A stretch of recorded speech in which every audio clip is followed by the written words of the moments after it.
కొంచెం షాప్కి వెళ్ళేసినారా, నేనే కనిపిస్తున్నానా, అది చెల్లె కనిపిస్తలేదా? ఎంతమంది అంటారు ఇట్లా? Very good. ఎంత మంచి పిల్లలు అసలు, కరెక్ట్ చెప్తున్నారు, కరెక్ట్ ఒప్పుకుంటున్నారు. మరి వాక్యంలో అట్లా లేదు కదా, దించండి దించండి దించండి. మరి అట్లా చెయ్యొద్దండి కదా వాక్యంలో. నీ తల్లిని సన్మానించమని ఉంది కదా, ఉందా? అట్లీస్ట్ ఈరోజు డిసైడ్ అవుతారా? ఆ ప్రభా ఈరోజు చర్చ్కి వచ్చినాము, విబిఎస్కి వచ్చినాము, నీ తల్లిని సన్మానించమని నేర్చుకున్నావు, అది ఆజ్ఞ కదా, ఇవాళ నుంచి ఫాలో అవుతా నేను అని అనిపిస్తుందా? కొద్దిగా ఏం అనిపించలేదా? అనిపిస్తుందా? సరే, అనిపిస్తే దేవుడు మిమ్మల్ని చూస్తుంటాడు కాబట్టి మీ ప్రార్థన అంగీకరిస్తారు. సరే మళ్ళీ చెప్పండి, నీ తల్లిని ఫస్ట్ నుంచి మళ్ళీ చెప్తామా? నేను తప్ప వేరొక దేవుడు నీకు. సెకండ్, దేని రూపము నాయనను. థర్డ్ వన్, నీ దేవుడైన వ్యర్థంగా చెప్పకూడదు. ఫోర్త్ వన్, విశ్రాంతి దినమును పరిశుద్ధంగా ఆచరించవాలి. ఫిఫ్త్ వన్, వెరీ గుడ్, చాలా మంచి పిల్లలు, చాలా అంటే చాలా ఎక్సలెంట్. సరే, సిక్స్త్ వన్ చెప్తామా? నరహత్య చేయకూడదు. నరహత్య చేయకూడదు. నరహత్య. సెవెంత్ వన్, వ్యభిచరింపకూడదు. సెవెంత్ వన్ ఏంటి? ఎయిత్ వన్, నీ దొంగిలకూడదు. ఎయిత్ వన్ ఏంటి? ఆ బాబు లేపు పడుకున్నాడు, చెప్పు ఆజ్ఞ నీకే, వెనక్కి చూడకు, నిన్నే పిలుస్తున్నాడు, నిన్నే చెప్పు. సిక్స్త్ వన్ ఏంటి? నరహత్య చేయకూడదు. సిక్స్త్ వన్ ఏంటి? అంతా చెప్పాలి. సిక్స్త్ వన్ ఏంటి?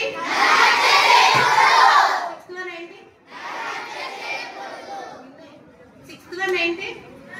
నరహత్య చేయకూడదు. సెవెంత్ వన్ ఏంటి? వ్యభిచరింపకూడదు.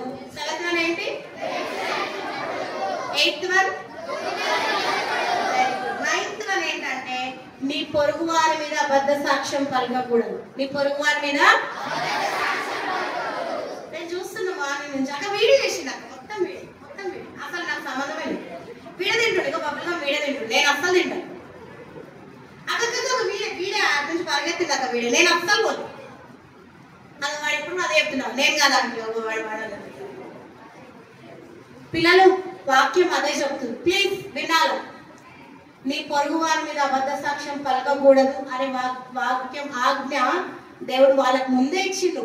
తెలుసు మనుషులు ఇట్లా ఉంటారు, ఇంకా రాబోయే కాలంలో కూడా ఇలా ఉంటారు అని చెప్పి ఆ పదార్థాలన్నీ కూడా దేవుడు ముందే రాసి వాళ్ళకి ఇచ్చినాడు. నరహత్య చేయకూడదు, దొంగలికూడదు, వ్యభిచరింపకూడదు, నీ పొరుగు వారి మీద అబద్ధ సాక్ష్యము పలకకూడదు అని తెలిసి కూడా పలికితే ఏమైతుంది? పాపం. ఏమైతుంది? పాపం వలన వచ్చే జీతము. ఎంత మంచి వాక్యం, సూపర్ అసలు కదా. అయినా కూడా పాపం వల్ల వచ్చే జీవితం మరణం అని తెలిసి కూడా మరణంకి పాత్రలు కావాలని ఇష్టపడతా ఉంటాం, కానీ దేవుని రాజ్యానికి పాత్రలు కావడానికి ఇష్టపడాలి. దేవుడు అంటున్నాడు కదా, నా మాట శ్రద్ధగా విని నా ఆజ్ఞలు గైకొని వాడు ఇంకా అతను నీటి కాలం ఇక్కడ నాటబడినా తెలీదా? తెలుసా? అన్నీ తెలుసు. వాక్యం మొత్తం బట్టి కొట్టేసి కంటస్తాను. పిల్లలు, దేవుడు అంటున్నాడు కదా, వాక్యము వినువాడు కాదు, వాక్యం విని దాన్ని గైకొనువాడు. ఎవరైతే వాక్యం విని దాన్ని అనుసరిస్తారో దేవుడు వారిని దీవిస్తారని చెప్తున్నాడు. అయితే పదాన్ని సరే, నైన్త్ అని చెప్పినాం కదా, లాస్ట్ వన్ 10th వన్ ఏంటంటే నీ పొరుగు వారి ఇల్లు ఆశింపకూడదు. అంటే పొరుగు వారి ఇల్లు అంటే వాళ్ళ ఇల్లు మనకెందుకు అట్లా అనుకుంటాం కదా, మనకు అవసరం లేదు కదా, వాళ్ళ ఇల్లు మనకెందుకు అట్లా కాదు. నీ పొరుగు వారి ఇల్లు ఆశింపకూడదు అంటే పొరుగు వారి ఇంట్లో ఏది ఉంటే, వాళ్ళ ఇంట్లో ఫ్రిడ్జ్ ఉంది, మన ఇంట్లో ఎందుకు లేదు? వాళ్ళ ఇంట్లో ఏసీ తెచ్చుకున్నారు, సమ్మర్ వచ్చిందని, మన ఇంట్లో ఎందుకు లేదు అని పేరెంట్స్ క్వశ్చన్ చేస్తుంటారు కొంతమంది పిల్లలు. సో అలాగా పక్కన వాళ్ళని చూసి మనకు కూడా అదే కావాలి, అక్కడ మనకు కూడా అలాగా ఆశించకూడదని దేవుని వాక్యము సెలవిస్తాము. సరే, ఫస్ట్ నుంచి ఒకసారి మళ్ళీ మొత్తం చదివేసుకొని, విగ్రహం నాయనను నీవు. థర్డ్ వన్, నీ దేవుడైన యెహోవా నామమును వ్యర్థంగా. ఫోర్త్ వన్,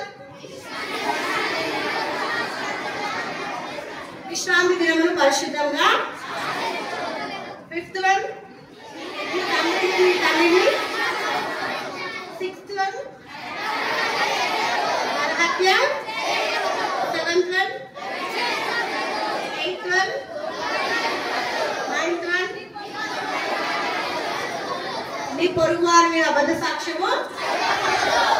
10th వన్, ఈ ఆజ్ఞలని దేవుడు ఎవరికి ఇచ్చినాడు? మోషేకి ఇచ్చినాడు. ఎవరిని పాటించమన్నాడు? ఇశ్రాయేల్ ప్రజలు వీటిని పాటించమని చెప్పు అని ఇచ్చినాడు అనమాట. ఆజ్ఞలను తీసుకొని కిందికి వచ్చినాడు. తర్వాత ఆజ్ఞ ఇచ్చిన వెంటనే దేవుడు ఒక మాట చెప్పాడు అనమాట. ఏమనంటే, చూడు ఈ ఆజ్ఞలు తీసుకో, తర్వాత వారి కొరకు ఒక బలిపీఠం కట్టమన్నాడు. ఏం కట్టమన్నాడు? బలిపీఠం ఎందుకు కడతారు పిల్లలు? మీరు వాక్యం విన్నారు కదా ఆల్రెడీ. బలి ఎందుకు అర్పించాలి? పాపం చేస్తే బలి అర్పించాలా? మీరు ఎన్ని బలు అర్పిస్తున్నారు రోజు? మీరే అన్నారు కదా పాపం చేస్తే బలి అర్పించాలని. చూడు ఎంత చక్కగా. ఏ నాన్న ఏమైంది? కూర్చో కూర్చో. అయితే బలిపీఠం కట్టమన్నాడు. ఇంకొక ఆజ్ఞ ఇచ్చింది అనమాట. ఏంటంటే ఆ బలిపీఠము మట్టితోనే కట్టాలి. దేంతో కట్టాలా? చెప్పాలి అందరు. ఆ బలిపీఠం దేంతో కట్టాలా? ఆ బలిపీఠం మట్టితోనే కట్టాలా. తర్వాత ఇశ్రాయేలు ఎప్పుడు పాపం చేసినా కూడా వాళ్ళు ఏం చేయాలా? ఒక ఎద్దునైనా ఒక గొర్రెనైనా తీసుకుని వచ్చి అక్కడ బలి అర్పించాలా. వాక్యంలో ఉంది అది పాప పరిహారార్థ బలి. ఏం బలి? అలా బలి అర్పించాలా అని చెప్పి వాళ్ళకి చెప్తా ఉంటారు అనమాట. సరే ఇశ్రాయేలు ఎప్పుడు పాపం చేసినా కూడా తీసుకుని వచ్చి బలిని వాళ్ళకి అక్కడ బలిపీఠం మీద బలి అర్పించే వాళ్ళు అనమాట. అయితే ఒక్కసారి ఎవరైనా బైబిల్ ఓపెన్ చేసి రోమా 6:23 చదువుతారా తొందరగా? చెప్పు చెప్పు. వెరీ గుడ్ చెప్పు.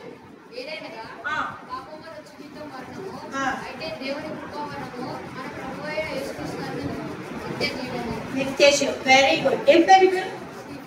Stephen. Very good Stephen, very good. రోమా 6:23లో ఏదైనా పాపం వల్ల వచ్చి జీతము మరణం. అయితే దేవుని కృపావరం. కృపావరం అంటే ఏంటి పిల్లలు? సో దేవుని కృపావరం అంటే దేవుడు మనం పాపం చేసినా కూడా ఆయన కృప ద్వారా, అంటే మనం దేన్నైతే పొందలేమో దాన్ని పొందే అర్హత దేవుడు మనకి ఇచ్చినాడు. అది కృప. ఏంటి? మనము మరణానికి పాత్రలము, పాపం చేసినాము. దేనికి పాత్రలము? మరణానికి పాత్రలు. కానీ అక్కడి నుంచి దేవుడు మనల్ని ఏం చేసాడు? విమోచించి ఆయన కృపనిచ్చినాడు. ఎవరి ద్వారా? యేసుక్రీస్తు ద్వారా. ఎవరి ద్వారా? యేసుక్రీస్తు ద్వారా మనకి రక్షణ ఇచ్చినాడు అనమాట. అయితే వాళ్ళకి ఆ రీతిగా చెప్పినాడు. అయితే వాళ్ళు చూసి మరి గొర్రెపిల్లని తీసుకుని వస్తున్నారు కదా, గొర్రెపిల్లని తీసుకొచ్చినప్పుడు వధించినప్పుడు వాళ్ళకి జ్ఞాపకం వచ్చిందంటే ఏంటంటే, రాబో దినములలో యోహాను సువార్త 1:29 ఒక మాట ఉంది. ఇదిగో దేవుని గొర్రెపిల్ల. ఏముంది? దేవుని గొర్రెపిల్లగా దేవుడు వస్తాడు, ఆయన మనందరి పాపముల కొరకు బలిగా అవుతాడు అని వాక్యం ఉందన్నమాట. కాబట్టి ఆ రీతిగా నేను ఏమనుకుంటానంటే, దేవుని గొర్రెపిల్ల రాబోతుంది, ఇది మనకు సూచనగా ఉంది అని చెప్పేసి ఆ బలి అర్పించినప్పుడల్లా జ్ఞాపకం చేసుకుంటాడు. అయితే హెబ్రీయులకు రాసిన పత్రికలో ఒక వాక్యం ఉంది. ఏంటంటే, వారి పాపములు వారికి ఏటేట జ్ఞాపకం వస్తున్నాయంట. ఏమైతుంది? మళ్ళీ మళ్ళీ మళ్ళీ మళ్ళీ జ్ఞాపకం వస్తా ఉన్నాయి. బలి అర్పిస్తున్నారు, మళ్ళీ పాపం జ్ఞాపకం వస్తా ఉంది. అయితే పిల్లలు, అందుకోసమే ఒక్కసారే బలిగా మన కొరకు ఈ లోకానికి ఎవరు వచ్చిరంట? యేసుక్రీస్తు ప్రభు వచ్చినాడు. ఆయన ఒక్కసారి లోకానికి వచ్చిన తర్వాత, ఆయన రక్తం చిందించిన తర్వాత, దేవుని రక్తం పరిశుద్ధమైన రక్తం, దేవుని రక్తం నిష్కలంకమైన రక్తం. కాబట్టి ఆయన ఒక్కసారి మన కొరకు ఏమైనా బలిగా అర్పింపబడ్డాడు. కాబట్టి మనం ఇప్పుడు ఏదైనా పశువుని తీసుకొచ్చి బలిస్తామా? ఇవ్వము కదా. ఏదైనా పశువుని తీసుకొచ్చి, ఏదైనా గొర్రెని తీసుకొచ్చి, మేకని తీసుకొచ్చి బలిస్తామా? ఇవ్వము. ఎందుకు ఇవ్వము? ఎందుకంటే మనందరి కొరకు యేసు క్రీస్తు అని ఉత్తరవాది ఎప్పుడో మన కోసం 2024 సంవత్సరాల కిందటే దేవుడు ఈ లోకానికి దిగి వచ్చి ఆయన ప్రశస్తమైన రక్తాన్ని ఆ సిలువలో కాల్చి వచ్చినాడు. కాబట్టి మనకి ఏమొచ్చిందంట? పాప క్షమాపణ. ఏమొచ్చింది? ఎవరైతే సిలువను చూస్తారో, ఎవరైతే యేసయ్య మన కొరకు ఈ లోకాన్ని దిగివచ్చి మన పాపముల కొరకు ఆయన మరణించి చనిపోయి తిరిగి లేచినాడని నమ్మి విశ్వసించి ఒప్పుకుంటారో వారిని దేవుడు రక్షించి ఈ మరణం నుంచి తప్పించి ఎక్కడ తీసుకెళ్తాడంట? పరలోక రాజ్యం. ఎవరికైతే నిజంగా పరలోక రాజ్యం వెళ్ళాలని ఉంటుందో వాళ్ళు ఎలా ఉండాలంట? యేసుప్రభు దగ్గర వారి పాపములను ఒప్పుకోవాలంట. యేసుప్రభు దగ్గర వారి పాపములను క్షమాపణ అడగాల. తర్వాత పిల్లలు వాళ్ళు ఏదైతే రక్షింపబడతారో వాళ్ళందరూ ఈ ఆజ్ఞలు పాటిస్తారా పాటించరా? పాటిస్తారు కదా. మీరందరూ పాటిస్తారా? ఈ ఆజ్ఞలు ఇప్పుడు నేర్చుకున్నాం కదా, వీటన్నిటిని పాటించడానికి ప్రయత్నిస్తారా? ప్రయత్నించండి. అయితే మనము మన సొంతంగా చేయలేం పిల్లలు. మనం మన సొంతంగా పాటించాలి అని ఎంతో నిశ్చయం తీసుకుంటాం, కానీ మనము అలా పాటించలేము. అయితే ఎవరి సహాయంతో పాటించగలుగుతామంట? యేసు ప్రభు సార్, ప్రభా నాకు ఒక్కసారి ప్రభా నన్ను జ్ఞాపకం చేసుకోవా, నేను